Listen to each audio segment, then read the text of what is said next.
जय जय श्री कृष्ण। तो आप लोग सुनेंगे श्रीमद् भगवद गीता का 7वां अध्याय और 7वें अध्याय का 23वां श्लोक और 23वें श्लोक का हिंदी में अनुवाद कल से आगे। तो कहते हैं कि 84 लाख योनियों में से भगवत प्राप्ति की सुविधा मनुष्य जन्म में ही है। मनुष्य जन्म में ही है। भगवत प्राप्ति का अधिकार किसी और को नहीं है। देवताओं को भी अगर आत्म साक्षात्कार करना हो तो मनुष्य बनना पड़ता है। ऐसा मनुष्य जन्म आपको मिला है। इस ईश्वर ने ऐसा उत्तम अधिकार आपको दे दिया, फिर आप क्यों अपने को अनाधिकारी मानते हो? अपने को अनाधिकारी मानना यही ईश्वर प्राप्ति में बड़ा विघ्न है, रोड़ा है। क्या है? विघ्न, रोड़ा है। जय श्री कृष्ण। ईश्वर प्राप्ति कोई अवस्था नहीं है। ईश्वर प्राप्ति किसी परिस्थिति का सर्जन नहीं है। परिस्थिति का सर्जन करके भगवान को पाना है या कहीं चलकर भगवान के पास जाना है, ऐसी बात नहीं है। वरन वह तो हमसे एक सूत भर भी दूर नहीं है। कितना? एक सूत भर। भगवान कहते हैं कि हम तुमसे दूर नहीं, एक सूत भर। तो लेकिन हम जिन विचारों से संसार की ओर उलझे हैं, उन्हीं विचारों को आत्मा की तरफ लगाना, उसका ही नाम है ईश्वर की ओर चलना। ईश्वर की ओर चलना, साक्षात्कार की ओर चलना। जय श्री कृष्ण। ईश्वर हमसे अलग नहीं हुआ है, वह तो सर्वत्र, किंतु हम ही ईश्वर से विमुख हो गए। परमात्मा से हमारा वियोग नहीं हुआ, लेकिन परमात्मा से हमारी विमुखता हो गई। जो मिलता है वह बिछुड़ता जरूर है। जिसका संजोग होता है उसका वियोग भी होता ही। जिसका वियोग होता है उसका फिर संजोग हो यह जरूरी नहीं है। किंतु परमात्मा से हमारा वियोग नहीं हुआ है, वरन विमुक्ता हुई है। अगर हम सन्मुख हो जाएं तो वह मिला हुआ ही है। अगर हम सन्मुख हो जाएं तो भी समझ लो कि वह मिला ही है पहले से। जय श्री नारायण नारायण नारायण। तो आप लोग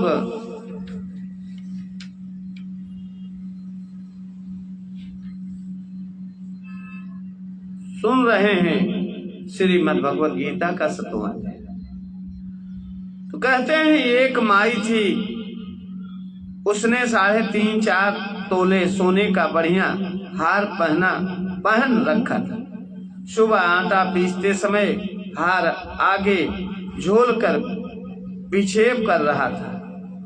अतः उसने हार को गले में पीछे की ओर सरका दिया। आटा पिस जाने के बाद वह घर के दूसरे कार्यों में व्यस्त हो गई। फिर उसे अचानक हुआ कि अरे हार कहाँ चला, हार कहाँ गया। उसने अलमारी, टेबल, पलंग आदि सब जगह देख लिया।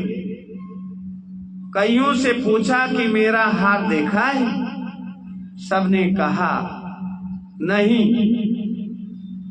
उसे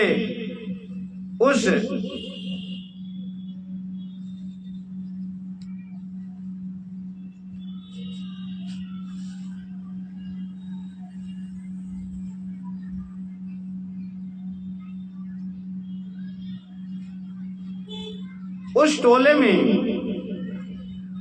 एक समझदार माई थी। उसने पूछा, कैसा था हार? वही हार जो मैं हमेशा पहनती थी। हाँ हाँ, मैंने देखा है। अरे तो बता ना, कहाँ है? तेरे ही पास है, तेरे ही पास है। मेरे पास? मेरे पास होता तो मिलता नहीं। हाँ हाँ, तेरे ही पास है और तेरे से अलग भी नहीं हुआ। मुझसे अलग नहीं होता तो मैं ढूंढती क्यों? तेरे साथ है, तेरे पास है, उसका तेरे से वियोग हुआ है।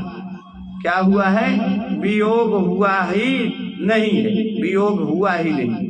हाँ, बता दे ना, दया कर जरा। तब उस चतुर्माई ने उसके गले में पीछे की ओर स्थित हार को आगे की ओर खींचते हुए कहा, देख यह रहा तेरा। अरे तूने बड़ी कृपा की बहन, मेरा हार दिला दिया। मैंने क्या दिलाया? तुझे ही विस्मित हो गई थी। मैंने तो केवल हार की स्मृति ही करवाई है, बाकी तो हार तेरे पास ही था। ऐसे ही आप भी केवल स्मृत कर लो, अपनी वृत्ति को जरा सा अपनी ओर, अपने आत्म स्वरूप की ओर कर लो। फिर तो कहते हैं, क्या कहते आप लोग सुनेंगे कि वो थे न मुझसे दूर, वो थे न मुझसे दूर, ना मैं उनसे दूर था। आता न था नजर, आता न था नजर, तो नजर का कसूर था, नजर का कसूर था। जय श्री कृष्ण। जीव सत्य स्वरूप, साक्षी स्वरूप अंतर्यामी परमात्मा से बिछुड़ गया। मनुष्य जन्म में भी अगर